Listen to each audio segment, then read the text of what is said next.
En la primera sesión, el Dios de la música, hablamos del hecho de que a Dios le interesa nuestra música porque Dios mismo es musical.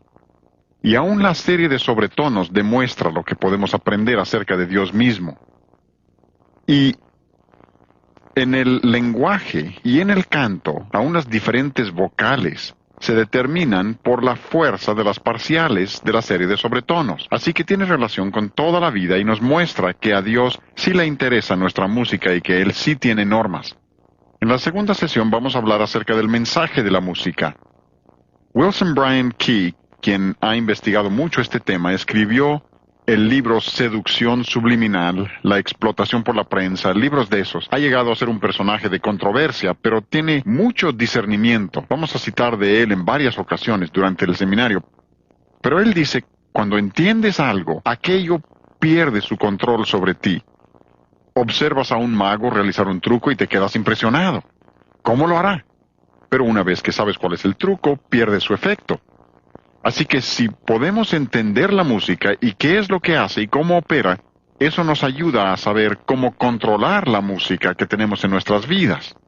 Así que hoy queremos hablar acerca del mensaje de la música. Y usaremos como lema de nuevo Efesios 5:10, porque este es el principio sobre el cual estamos operando. Espero que entiendan que no les estoy dando mis opiniones personales. No me interesa la opinión de nadie, menos la mía. Lo que quiero exponer son principios bíblicos. ¿Qué es lo que Dios quiere que tengamos? ¿Le interesa a Dios nuestra música? Y si es así, entonces, ¿qué clase de música quiere Dios que tengamos? ¿Y cuáles son los principios pertinentes? Así que estamos usando como lema Efesios 5:10. Repítalo conmigo, empezando por la cita. Efesios 5:10. Comprobando lo que es agradable al Señor. ¿Qué es lo que Dios quiere que tengamos? Ahora, para entender eso debemos entender que la música es comunicación. La música es comunicación. Si no entienden eso, no entenderán lo que está sucediendo en el campo de la música. Ahora, yo sé lo que la gente dice, la que afirma que la música es amoral. Yo conozco su razonamiento. He hablado con muchos de ellos, he sostenido debates con muchos de ellos y sé cómo piensan. Ellos dicen que la música es como un televisor. El televisor no tiene carácter moral por sí mismo, es únicamente lo que le metes al televisor lo que lo hace bueno o malo. Ustedes han oído ese argumento. Pero esa analogía tiene una falla seria. Y la falla es el hecho de que la música no es un objeto inanimado como el televisor. La música es parte de lo que viene a través del televisor. La música no es tu tocacassette o tocadiscos o lo que tengas. La música no es ese objeto inanimado, la música es lo que se transmite, es parte de la comunicación y como tal debe tener cualidad moral. Un hombre de New Jersey me llamó hace varios veranos a mi casa en Greenville, Carolina del Sur, y me dijo, tengo un programa radial las noches de sábado por unas 2 horas. Este programa alcanza todo el sur de Jersey y llega a la ciudad de Nueva York. Y dijo, lo que yo quisiera hacer es llamarle a su casa allá en Carolina del Sur y ponerlo al aire y permitir que la gente llame y haga preguntas. ¿Aceptaría? Y le dije, encantado, vamos a hacerlo. Pues me llamó el sábado por la noche y pasamos un rato fascinante, un tiempo muy emocionante. Las 2 horas pasaron como relámpago. Pero incluso llamó un productor de música rock de la ciudad de Nueva York. Dijo, usted habla de que dedicamos nuestros álbumes de rock al diablo. Le dije, yo no dije eso. Dijo, pues algunas lo dicen. Le dije, pues yo no lo dije. Me dije, pues no lo hacemos. Le dije, pues yo lo creo. No digo lo contrario. Usted dice que no, está bien, yo lo creo. Luego dijo, pero ustedes hablan de enmascaramiento en reversa. Dije, yo no he hablado de enmascaramiento en reversa. Preguntó, ¿por qué no? Le dije, a mí me espanta lo que dicen al derecho. Dijo, sí, tiene razón. Y este era un productor. Dijo, está lleno de basura y suciedad. Un productor. Hubo otro hombre que llamó esa misma noche y dijo, usted dice que la música tiene cualidad moral, ¿no? Le dije, sí, señor. Dijo, dígame cuál nota del piano es mala y yo la quito. Le dije, mire, seamos razonables. Hay diferentes maneras de comunicar y la música es solo una de esas maneras. Si usted compara la música con las otras formas, le ayudará a entender lo que estamos diciendo acerca de la música. Por ejemplo, en el campo del lenguaje. El lenguaje se compone de palabras, comunicamos por medio de palabras. Esas palabras se forman con letras individuales. Le dije, permítame una pregunta. ¿Cuál letra del alfabeto es mala? ¿Qué te parece la letra A? Es mala, ¿no? Dijo, ah, no. ¿Y qué de la letra B? Esa es muy mala. Dijo, ah, no, ninguna es mala. Le pregunté, ¿eso significa que no puedes tener palabras sucias y blasfemas? Claro que puedes, porque aun cuando las letras individuales son neutrales, una vez que las empiezas a combinar, tienes palabras y tienes cualidad moral. Puedes tener lenguaje bueno o lenguaje malo dependiendo de cómo las combinas y cómo las dices. Le dije, veamos en el campo del arte. Arte es otra forma de comunicación, les llamamos bellas artes. Es otra forma de comunicación. ¿Qué sucede en el arte? El arte consta básicamente de líneas y círculos. Confirmé esto con un dibujante. Dijo, básicamente sí, hay otras cosas. Y le dije, en la música también hay otras cosas, pero básicamente, arte son líneas y círculos. Así que le dije al hombre en el radio, supongamos que dibujo una línea. ¿Es una línea mala? Dice, no. Pregunté, ¿entonces un dibujante no podría tomar ese mismo papel y dibujar algo pornográfico? Claro que puede. ¿Por qué? Porque aunque las líneas y los círculos sean neutrales, una vez que los empiezas a combinar, tienes cualidad moral. Hay arte bueno y arte malo según se combinen los elementos. Le dije, si eso es cierto en el lenguaje y es cierto en el arte, ha de ser cierto también en la música. ¿Notas individuales? No, son neutrales. Pero cuando las empiezas a combinar, cuando les agregas ritmo, cuando empiezas a convertirlo en lenguaje, puedes tener música buena o música mala según la combinación de los elementos y la manera de ejecutarlo. La música es comunicación, por tanto debe tener cualidad moral. No puedes decir que sea amoral. Aún más, Wayne Barlow, otro de mis maestros en la Escuela de Música Eastman, he mencionado a varios de ellos. Estos son eruditos muy respetados, son músicos muy distinguidos. Wayne Barlow está en la música electrónica ahora. Creo que uno de los hombres más brillantes que jamás he conocido. Wayne Barlow dijo en uno de sus libros, el significado de la música es la música misma, no la letra. Vamos a citar a muchos más que dicen lo mismo, pero dijo, no es la letra. Y luego continúa y dice, se entiende aún mejor que el lenguaje mismo. Y es que las palabras pueden ser muy confusas. Tienes que tomar el contexto para entender el significado de las palabras. Por ejemplo, la palabra calle. ¿Qué significa? En un contexto es un camino, en otro es orden de callar, pero la ortografía y la pronunciación es la misma. Y dices, pues, ¿cómo lo puedo entender? Tienes que ver el contexto para ver cómo se usa. Y cuando empiezas a entender el lenguaje de la música, el Dr. Barlow dice que se entiende mucho mejor que las palabras. Él reconoce ese hecho. Lo que trato de hacerles ver es que los eruditos siempre reconocen este hecho. Este es un libro muy interesante. Este no lo lean a menos que les guste mucho leer. Esta es lectura muy pesada. Y lo que hace este autor es que toma algunas de las doctrinas fundamentales de la Biblia y muestra cómo se relaciona la música con esas doctrinas y cómo la música que tenemos en nuestras iglesias debe corresponder a las doctrinas que profesamos creer. Y por ahí dice, las palabras por sí solas son inadecuadas. La música nos ayuda a entender la verdad de los hechos. La música va más allá de los hechos, a los significados ocultos. Debemos saber que eso es cierto. En nuestra época con la televisión debemos entender esto mejor que nunca. ¿Por qué? ¿Alguna vez han bajado el volumen de la televisión para ver qué entienden? No entenderán mucho. Porque el sonido de fondo determina lo que está sucediendo. Por ejemplo, en una escena donde una mujer se acerca a una puerta, mete la llave a la chapa, hace girar la perilla, abre la puerta, entra. Sucede todos los días, ¿no? Pero la música te dice que alguien la espera en el interior. ¿Ven? La música determina el sentido.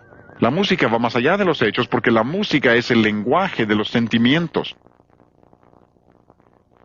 Y no hay que tenerle miedo a los sentimientos. Algunos piensan que todo lo sentimental es malo. No, recuerdas las cosas en las que participas emotivamente.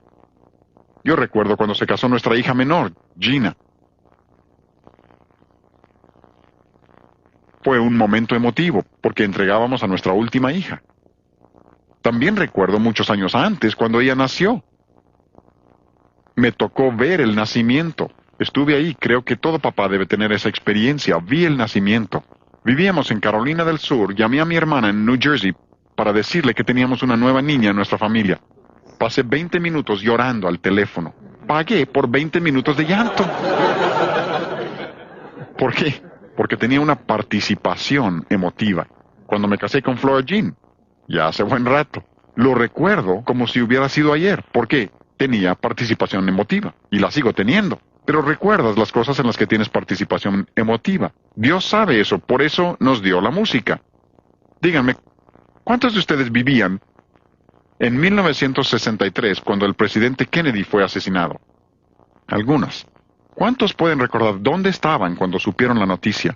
He preguntado eso en todas partes y la gente siempre recuerda. ¿Saben por qué? Ese fue un momento muy emotivo para los Estados Unidos y puedes recordar dónde estabas cuando lo supiste. ¿Cuántos recuerdan la explosión del Challenger? ¿Dónde estaban cuando lo supieron? Como es algo tan emotivo para el país, recuerdas el evento muy bien. Yo recuerdo comerciales que escuché hace años. La televisión está consciente de esto. El radio entendió esto. No recuerdo dónde los escuché, pero por ejemplo, quisiera al mundo darle hogar y llenarlo de amor, sembrar 1000 flores de color en esta Navidad. ¿Cuántos recuerdan eso? Algunos arrugaditos recuerdan eso. Obvio que de eso hace mucho tiempo. Pero aún lo recuerdo porque le pusieron una tonadita. Si no le hubieran puesto música, no lo recordaría. Les podría cantar comerciales actuales. Y si es que ellos saben eso, saben que cuando se transmitió el juego del Supertazón el año pasado, un comercial en ese programa costaba $28,000 por segundo. No por minuto, $28,000 por segundo. ¿Por qué se imaginan que siempre ponen música en el fondo? Quieren despilfarrar dinero, ¿no? Ah, no, están conscientes de que eso te cautiva y te ayuda a recordarlo porque afecta tus sentimientos y lo recordarás mucho tiempo después de que hayas olvidado otras cosas.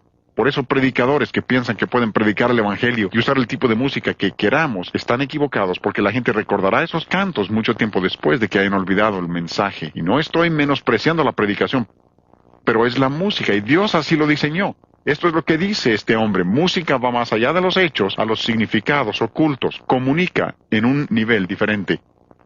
Y de nuevo, como ya he dicho, nada tiene de malo tus emociones, pero también tenemos que entender que hay algunos sentimientos que no caben en el cristiano. ¿No es así? Así que si hay emociones que no van con el cristianismo, debe haber también cierta música. Si la música es un lenguaje de los sentimientos, hay cierta música que no queda con el cristiano tampoco.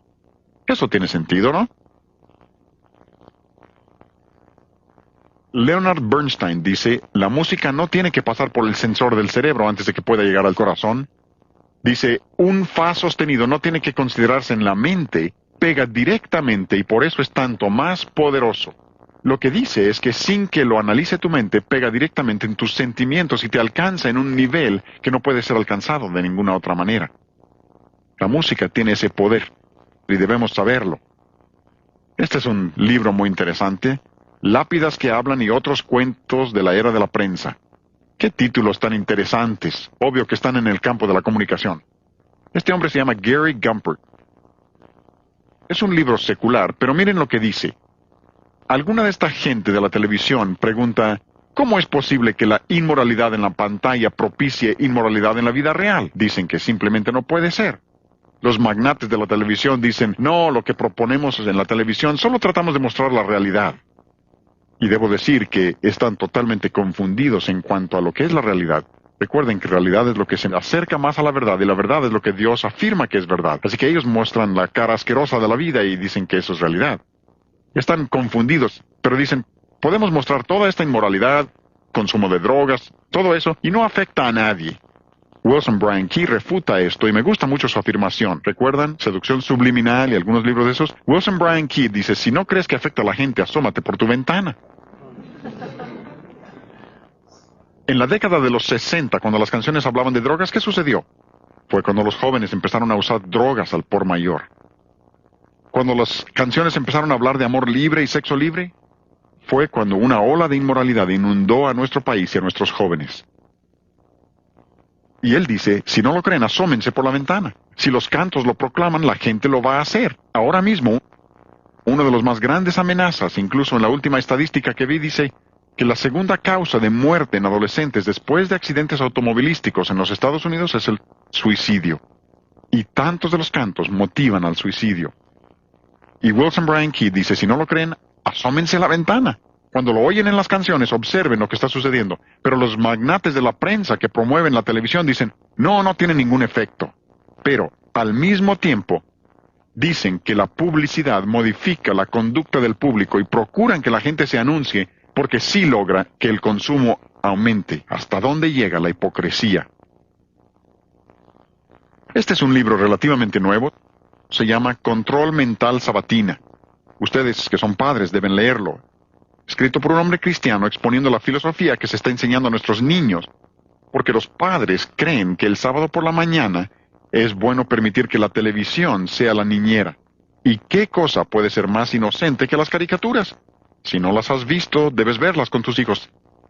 Porque este hombre demuestra el hecho de que se está enseñando a nuestros hijos toda una filosofía errónea y no es una buena niñera. Les enseña una filosofía y un estilo de vida y una mentalidad que les afectará de por vida y definitivamente no es cristiana. ¿Cuándo fue la última vez que viste un programa de televisión que muestra a una familia cristiana celebrando su devocional juntos? No lo verán nunca. Incluso siempre que muestran a los cristianos ponen a un predicador y lo ridiculizan. Siempre es una especie de tontito. En las caricaturas observarán que el padre siempre es el tonto, el idiota. Es una filosofía equivocada y tenemos que entender que sí nos afecta, y parte de su efecto es a través de la música. Este es un libro muy iluminador. Repito, este sí es lectura muy pesada. No lo lean a menos que les guste leer cosas muy pesadas. Se llama Una teoría generativa de la música tonal. Si no me interesara este tema, yo no lo hubiera leído. Escrito por dos hombres, Fred Lerdahl y Ray Jackendoff. Uno es catedrático en la Universidad de Columbia y otro es Universidad de Brandeis, para que conozcan su trasfondo. Uno es musicólogo, el otro es lingüista. Escribieron su libro porque querían hacer un estudio para exponer las reglas de la música que se comparten por todas las culturas. Tomaron lo mismo que hemos mencionado, la monogénesis de la música, y dijeron, debe haber reglas que rebasan los límites de las culturas, que rompen barreras etnológicas, y debe haber reglas que se aplican a toda la música. Cuando lo estudiaron en el campo del idioma, ¿saben lo que descubrieron? Encontraron que el 85% de los principios del lenguaje son innatos, y solo el 15% tiene que ser aprendido. ¡Qué maravilla! ¿Y por qué? Si vamos al libro de Génesis, el primer capítulo, y vemos que Dios es un comunicador. Es inevitable esa conclusión. Dice el versículo 3. Y dijo Dios, versículo 5, y llamó Dios, versículo 6, y luego dijo Dios, 8, y llamó Dios, vez tras vez. Dios habló y el mundo fue, y un día, como veremos en la sesión 6, nuestra última, como dice en Hebreos 12, un día hablará y el mundo dejará de existir por la palabra de su poder. Y aquí vemos que Dios es un comunicador. Así que cuando Dios nos hizo a nosotros, nos hizo capaces de comunicar. Los animales no comunican como nosotros. Tendrán su manera, pero no se comunican igual que nosotros. Solo el hombre puede hacer eso, porque el hombre está hecho a la imagen de Dios. Pero cuando tomaron esos mismos principios y los aplicaron a la música, ¿saben lo que descubrieron? El 95% de los principios de la música son innatos. Y solo el 5% tiene que ser aprendido. En el campo del lenguaje dijeron, si dejáramos a los niños solos, arreglarían el idioma. Por ejemplo, le dices a un pequeño que traiga algo y dice, lo traigo. Y le dices que lo ponga en el pasado y dice, lo trají. ¿Por qué? Ese es el 15% que tiene que aprender. Es lo diferente, lo irregular. Pero dicen que en el campo de la música, el 95% de esos principios en la música son innatos y solo el 5% tiene que ser aprendido. Tienes que violar todos los principios de la buena música para poder disfrutar el rock. Toma simplemente lo que toca al volumen. Olvida todo lo demás, solo el volumen. Casi tienes que ser un sadomasoquista para oír eso, porque Dios ha hecho tus oídos para resistir cierto volumen.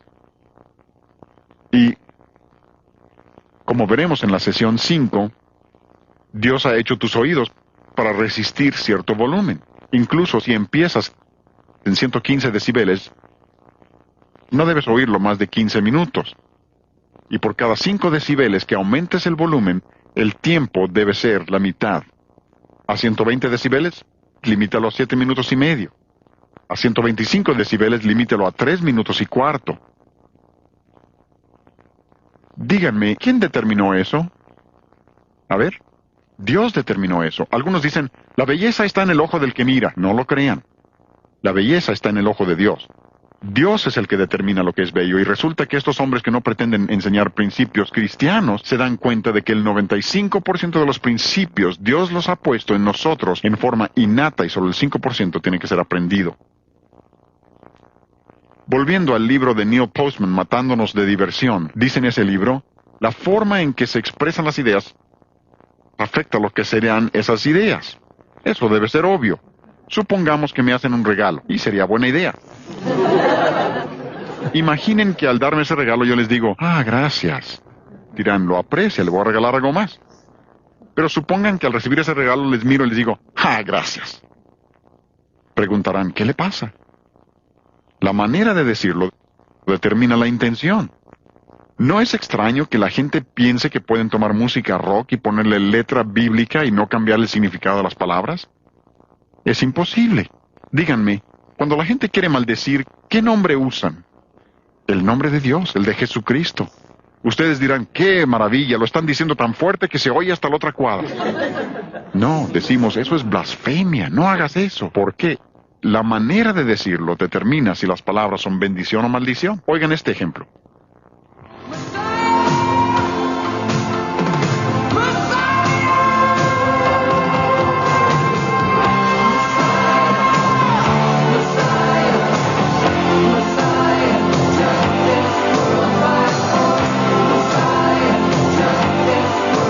Se supone que esa es una grabación cristiana y el nombre de Mesías, pero la manera de decirlo hace que suene a blasfemia. Hablaremos de eso en la sesión 4 cuando hablemos del Evangelio y cómo en realidad lo que están haciendo es presentar otro Evangelio y otro Cristo, y lo hacen con música rock. Este es un libro interesante, y ¿qué títulos? Todos los hijos de Dios y zapatos de gamuza azul. Por un hombre cristiano, Kenneth Myers, habla de la cultura popular y cómo esa cultura se relaciona con el cristianismo. Y en este libro dice, las formas culturales pueden cancelar la comunicación. La manera de decirlo. Todos los hombres en este campo reconocen lo que les estoy enseñando. Y uso estas citas para mostrarles que estas no son ideas originales mías, algo que yo he inventado de alguna manera. Esto lo enseñan eruditos en este campo del entendimiento de los efectos de la música y la sociología de la música y todas las disciplinas que lo acompañan.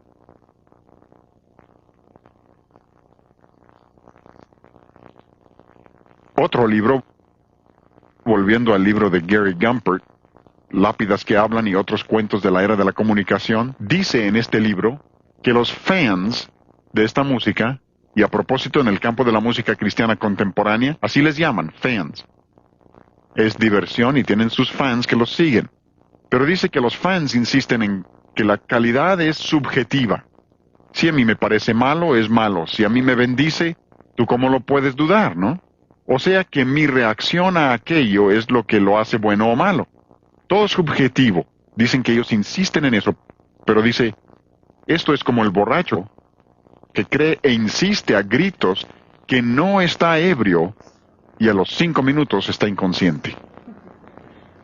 El señor Gumpert continúa y dice, el juicio sí es subjetivo, su evaluación de la situación, pero la condición misma no lo es.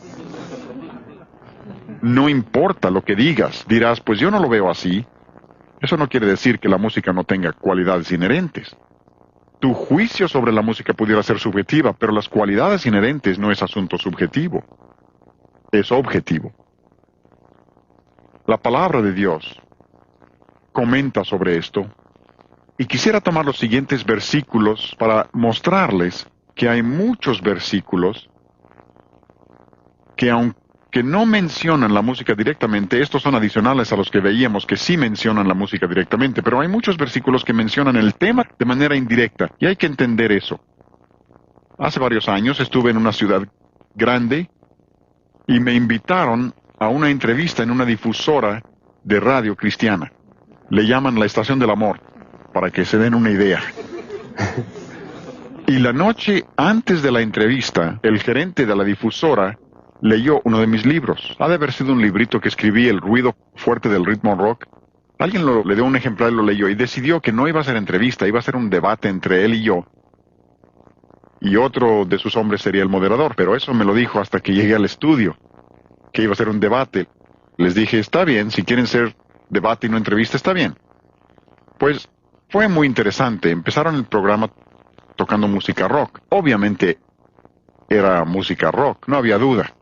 Luego me pidieron que comentara sobre ello, así al aire. Así que le dije lo que era el problema con esa música. Luego dijeron, tenemos al compositor en la línea, queremos que hable con él. Muy amable. Les dije, está bien. Así que le expliqué al compositor. Se suponía que era cristiano, así que le expliqué y le dije, este es el problema con la música, permítame decirle por qué está mal y por qué no puede ser música cristiana.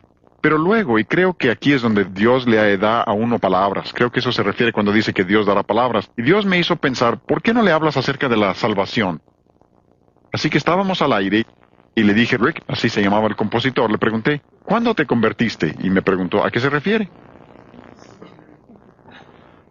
Así que le di unos versículos acerca de la salvación, y dijo, estuve en un festival de rock hace varios años, estaba tocando un canto cristiano, y me impactó tanto la música que tuve que tomar una decisión. Y le pregunté, ¿qué pasaje bíblico te condujo a Cristo? Romanos 10:17 dice, la fe viene por el oír y el oír por la palabra de Dios. Solo la palabra de Dios conduce a la persona a Cristo. ¿Qué versículo te condujo a Cristo? Y no tuvo respuesta, y finalmente les dije a los dos caballeros que estaban conmigo a la mesa, caballeros, es obvio que estamos hablando con un hombre inconverso. Y Rick estaba escuchando. Y no hubo respuesta. Pero preguntaron, ¿dónde dice en la Biblia no usarás música rock? ¿Han oído eso? ¿Dónde dice la Biblia? Les dije, vamos, seamos razonables. Hay muchos principios de la Biblia que aplicamos a una situación determinada. Por ejemplo, la Biblia no dice, no fumarás. Pero como cristianos entendemos que Romanos 12:1, que dice que nuestros cuerpos pertenecen a Dios, que hemos de tenerlos limpios, puros y santos para Dios, aceptables para Dios, que es vuestro culto racional, y la razón por la que no fumamos es por causa de un principio bíblico que aplicamos en esa área. Yo no lo sabía, pero el hombre con quien sostenía el debate tenía una cajetilla de cigarros en el bolsillo. Nunca había entendido que se toman principios bíblicos y se aplican. Y eso es lo que quiero que hagamos hoy. Tomaremos unos versículos que no se aplican directamente a la música, pero sí se aplican indirectamente. Uno de esos versículos es Hebreos 5:14. Hebreos 5:14. Ese versículo dice, el alimento sólido es para los que han alcanzado madurez, para los que por el uso, una palabra muy interesante que literalmente significa práctica, pero va más allá. Hay otras palabras que significan práctica en la Escritura, pero esta literalmente significa por hábito. Es algo tan parte de ti que se vuelve un hábito. Para los que por el uso tienen los sentidos ejercitados. La palabra que se traduce ejercitados es la palabra gumnazo. De ahí viene nuestra palabra disciplina. Pablo le dijo a Timoteo en 1 Timoteo 4:7, le dijo, ejercítate para la piedad, disciplínate, la palabra es gumnazo. De ahí viene también la palabra gimnasio. Es un lugar donde te disciplinas para poder hacer lo que quieres hacer. Y aquí en Hebreos 5:14 aprendemos que hemos de disciplinarlos para la piedad. ¿Para qué? Para que podamos discernir el bien y el mal. Vean, para discernir entre lo que es bueno y lo que es malo. Verán también aquí que a veces Dios nos castiga en Hebreos capítulo 12. Dios nos castiga para que seamos disciplinados por el castigo. También vemos en 2 Pedro 2:14 que uno se puede disciplinar en un sentido equivocado. Uno puede hacer un hábito de hacer lo malo, tanto que se habitúa el corazón a la codicia en dirección equivocada. Pero Dios dice que quiere que disciplinemos nuestros sentidos. Quiere que conozcamos lo que es bueno y distinguirlo de lo malo. Ustedes conocen los 5 sentidos: vista, olfato, gusto, tacto y oído.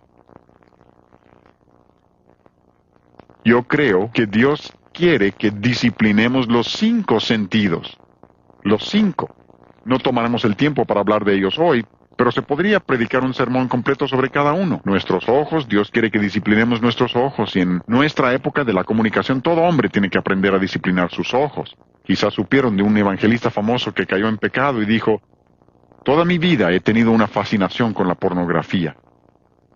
Debe haber sabido que la indisciplina de sus ojos lo iba a alcanzar tarde o temprano. Dios quiere que disciplinemos los 5 sentidos, pero observen cuál es el 5º sentido. Es el oído. Dios dice que tú y yo, como hijos de Él, hemos de disciplinar el oído, saber lo que es bueno y lo que es malo. Disciplina, gimnasio, gimnasia. Ir al gimnasio y aprender a disciplinar tu oído, es lo que está diciendo. ¿Han observado cuánto dice la Biblia acerca del oído? Es todo un libro acerca del oído. Se menciona más de 1500 veces en la Escritura. Busquen una concordancia exhaustiva, no menos de 1500 veces Dios habla acerca del oído, porque es tan importante. Es importante para Dios, debe serlo también para nosotros.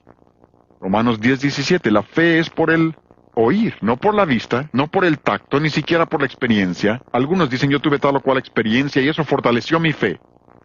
No, la experiencia no desarrolla la fe, solo la palabra de Dios desarrolla fe.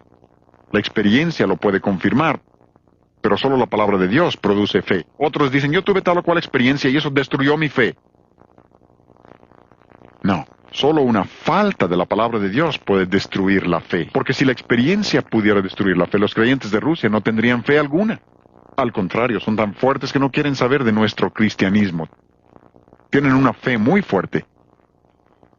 Es la palabra de Dios la que produce fe. Pero Dios nos dice, ¿cómo se produce? La fe es por el, ¿qué? Oír. Y el oír por la palabra de Dios. Cristo se le llama, ¿qué? El verbo, lo que oyes en Juan 1:1. A Juan Bautista se le llamó la voz del que clama en el desierto, lo que oyes. La palabra de Dios está llena de esto. Incluso en 1 de Juan 1:1, Juan dice, lo que era desde el principio, lo que hemos visto y oído, eso os anunciamos. Visto y oído. Los educadores modernos le llaman a eso audiovisuales y creen que tienen algo nuevo. Dios ha hablado desde siempre. Y si toman ese solo versículo y comprenden su trascendencia, se apartarían de la televisión totalmente. Porque tomen el impacto tremendo de la vista junto con el oído y tienen un medio que destruirá moralmente a una sociedad. Y lo está destruyendo. Y es que el sonido influencia al ser humano completo. El sonido es transmitido a casi todos los centros nerviosos y órganos del cuerpo.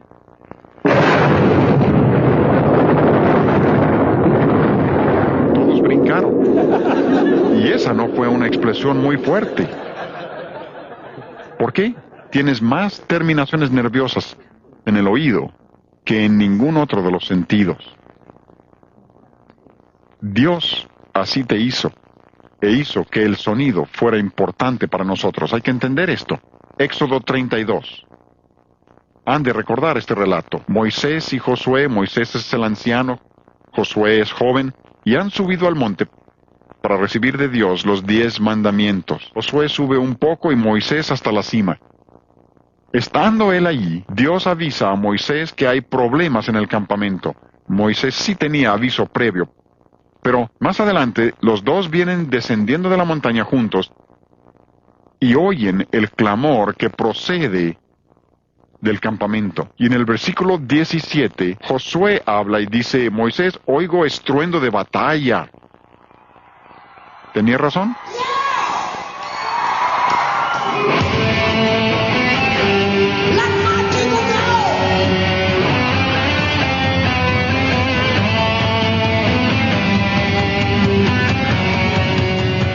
Probablemente eso sea muy parecido a lo que oyeron. Se supone que ese es un concierto cristiano. Música cristiana. Y observen que aquí la palabra estruendo significa ruido. Significa cacofonía, sonido completamente desorganizado. Algunos no comprenden esto.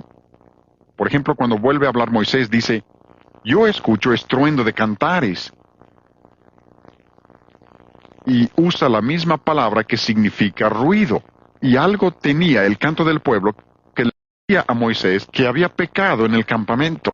¿Recuerdan la historia? Él tomó las tablas de piedra y las destruyó. Algunos dirán, pero el Salmo 66 dice, aclamad a Dios con alegría. ¿No es eso lo que debemos hacer? Están totalmente confundidos. Ahí la palabra que se usa es otra muy diferente. La palabra aclamad ahí significa un sonido organizado, hermoso. Dice, en efecto, hagan un sonido fuerte para el Señor. Y la gente malinterpreta eso y dicen, pues la Biblia dice, alabad al Señor con címbalos resonantes. ¿Por qué no podemos usar amplificadores? Dios se refiere al sonido natural. Si cantáramos juntos, todos los presentes, no podríamos producir un sonido que dañara el oído. Si cantaras a todo volumen, no podrías dañar nuestro oído. Incluso si cada uno tuviera un instrumento y fuéramos una orquesta o una banda, no podríamos tocar con volumen suficiente para dañar nuestros oídos. No se puede. La única manera de hacerlo es con un sonido electrónico, artificial o mecánico. Pero puedo meter un amplificador con grandes bocinas y puedo dañar sus oídos en cuestión de minutos. Dios no se refiere a eso. Ese es un abuso del concepto. Y cuando dice aclamad, es un concepto totalmente diferente a lo del clamor que oyeron Josué y Moisés. Uno de mis personajes favoritos en la Biblia es Samuel. Lo veo y pienso, ¿cómo quisiera ser como él? Pero veo a Jacob y digo, ese soy yo. Veo a José o a Samuel y pienso, qué grandes hombres. Pero ahí está Samuel. Es un muchacho. Su madre lo ha entregado a Dios. Así que lo lleva al templo para estar ahí con Elí y sus hijos impíos. Yo en esa situación me haría para atrás. Hubiera dicho, Señor, no me vas a pedir que deje a mi muchachito en esta situación, pero ella lo había prometido a Dios y Dios lo cuidó. Pero seguramente parte del trabajo de Samuel era cuidar al viejito. Mis padres ancianos vivieron con nosotros durante 5 años. Yo sé lo que es cuidar ancianos. Mi papá llegó hasta los 89 años y tuvo su primera embolia 26 años antes. Sé lo que es cuidar ancianos. Y supongo que parte del trabajo de Samuel era estar posiblemente en el mismo cuarto con Elí por si necesitara algo a medianoche. Por lo menos estaba cerca. Si Elí lo necesitara, estaba ahí. Y cierta noche, ustedes recordarán, el Señor llamó a Samuel. ¿Recuerdan? ¿Qué hizo Samuel? Saltó de su cama y corrió a donde estaba el anciano cerca y dijo, ¿me llamaste? Elí dijo, no, yo no te llamé. ¿Saben lo que eso me dice? Eso me dice que Samuel estaba tan atento a la voz de Dios que bastaba que Dios hablara en voz bajita y Samuel lo oía tan fuerte que pensaba que era el anciano que tenía cerca. Conozco gente, adultos, jóvenes, que si Dios les hablara con un trueno, no lo escucharían. Han permitido que el mundo, la carne, el diablo y la música del mundo ahoguen la voz de Dios y sus oídos han sido cauterizados de modo que si Dios les hablara no lo escucharían. Por eso están escuchando toda clase de voces que no debían y haciendo cosas indebidas. Y Jesús, en Marcos 4:24, Jesús dijo, mirad lo que oís. Cuiden lo que oyen, no sean indiscriminados. Mirad lo que oís, pero va un paso más allá. En Lucas 8:18 dijo, mirad pues cómo oís. O sea, usen de discernimiento. Cuando oigan el sonido, tengan discernimiento para saber de qué se trata. No escuchen indiscriminadamente, pensando, bueno, supongo que no lo puedo controlar. No solo lo que oyen, sino cómo lo oyen. Para separar lo bueno de lo malo, porque muchas voces están enseñando el error. Y Dios quiere que desarrollemos discernimiento en el asunto de oír, para que podamos de nuevo juntos, Efesios 5:10, comprobando lo que es agradable al Señor. ¿Hablamos de Dios como el Dios de la música? ¿Sí le interesa? Pero ahora hemos hablado del mensaje de la música, no la letra. Creían que íbamos a hablar de la letra, ¿no? El mensaje de la música y la necesidad de discernir lo bueno de lo malo y tener en nuestra vida la música que Dios